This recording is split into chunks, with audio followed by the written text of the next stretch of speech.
আজি বিশ্ব আদিবাসী দিৱস সমগ্ৰ বিশ্বৰ লগতে কোকৰাঝাৰতো আদিবাসী ছাত্ৰ সন্থাৰ উদ্যোগত আৰু আদিবাসী চেংগেল অভিযানৰ লগতে কুৰুক সাহিত্য সভাৰ সহযোগত উদযাপন কৰা হয় আদিবাসী দিৱস।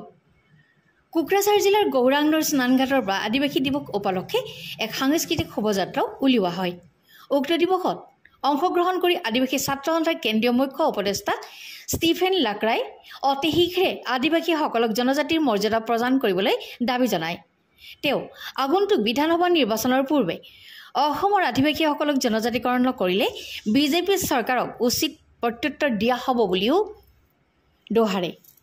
বিশ্ব খিলঞ্জীয়া দিৱস হিচাপে ঘোষণা কৰিছে আৰু সেই মৰ্মে আমি সদৌ অসম আদিবাসী ছাত্ৰ সন্থা, চেংগেল অভিযান অসম, সদৌ অসম মহিলা সমিতি, সদৌ কুৰুক সাহিত্য সভা আমি মিলি পেলাই কোকৰাঝাৰ সদৰ টাউনত আমি কোকৰাঝাৰ চহৰত আমি এই আদিবাসী বিশ্ব দিৱস পালন কৰিছোঁ আৰু ইয়াৰ জৰিয়তে অসমবাসী ৰাইজক, ভাৰতবাসী ৰাইজক, সকলো শ্ৰেণীৰ ৰাইজক আমি ক'ব খুজিছোঁ যে খিলঞ্জীয়া যিসকল আছে, আদিবাসী যিসকল আছে, ট্ৰাইবেলসকল যিসকল আছে, তেখেতসকলৰ মানে যিটো চিন্তাধাৰা, তেখেতৰ যি জীৱন যাপন, তেখেতসকলৰ যি ফুড হেবিট, তেখেতসকলৰ যি লোকবিশ্বাস, সেই লোকবিশ্বাস, সেই ফিলচফি, আইডিঅলজি সেইটো জীয়াই থাকিব লাগে আৰু এই আইডিঅলজিৰ মাজতে আধুনিক যুগত তেখেতসকলে আগুৱাই যাব লাগিব।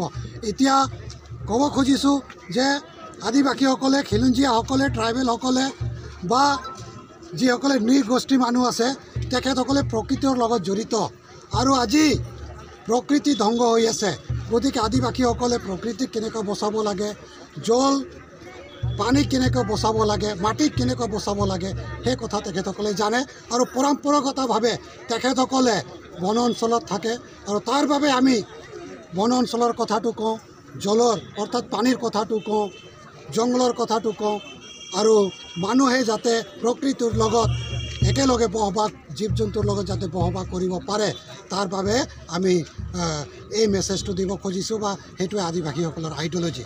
কিন্তু আদিবাসীসকলৰ যি ফিলচফি আছে সেইটো মানি চলে। তাৰ বাবে এই যে আদিবাসীসকলৰ আইডিঅলজি, ফিলচফি, প্ৰকৃতিক সন্মান কৰা, প্ৰকৃতিৰ লগত জীয়াই থকা, এইটোৱে আজিৰ উৎসৱ আৰু এইটোৱে আমি পালন কৰিছোঁ। লগতে আপোনালোকৰ সন্মুখত মিডিয়াত ধন্যবাদ জ্ঞাপন কৰিছোঁ, আপোনালোকে আহিছে, কিন্তু আপোনালোকে আমাৰ যিবিলাক জ্বলন্ত সমস্যা আছে এই জ্বলন্ত সমস্যাক আজিৰ দিনত আপোনালোকে উপস্থাপন কৰিব লাগিব।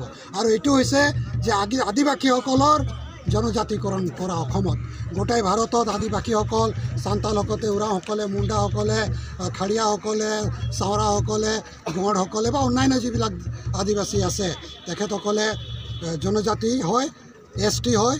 গতিকে আমাক জনজাতিকৰণ কৰিব লাগিব অসম চৰকাৰে। চাহ বাগানৰ হাজিৰা অতি নিম্ন 250 টকা, তাৰ বাবে আমি 551 টকা আমি দাবীটো উপস্থাপন কৰিছোঁ।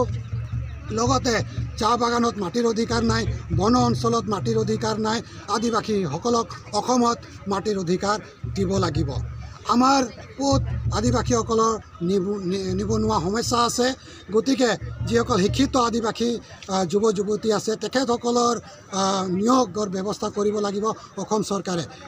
এই যে যিসকল শিক্ষিত এডুকেটেড আদিবাসী ইউথ আছে তেখেতসকলৰ বাবে ছেপাৰেটকৈ টেট পৰীক্ষা পাতিব লাগিব আৰু আমাক অসম চৰকাৰে নিয়োগৰ ব্যৱস্থাটো কৰিব লাগিব। এইবিলাক হৈছে আমাৰ মানে আটাইতকৈ জ্বলন্ত সমস্যা। লগতে আদিবাসীসকলে মানে নিজা এটা আইডেণ্টিটি লৈ জীয়াই থাকিব খোজে, নিজৰ ধৰ্ম পালন কৰিব খোজে। গতিকে আমাৰ লগত চেংগেল অভিযান আছে, তেখেতসকলৰ যিটো মানে মেইন দাবী যে অসমত সাধনা ধৰ্ম কোড লাগু কৰিব লাগে আৰু সান্তালী যিটো লেংগুৱেজ আছে, 8th শিডিউল সান্তাল লেংগুৱেজ, সেইটো অসমত 2nd লেংগুৱেজ হিচাপে সেইটো দিব লাগে।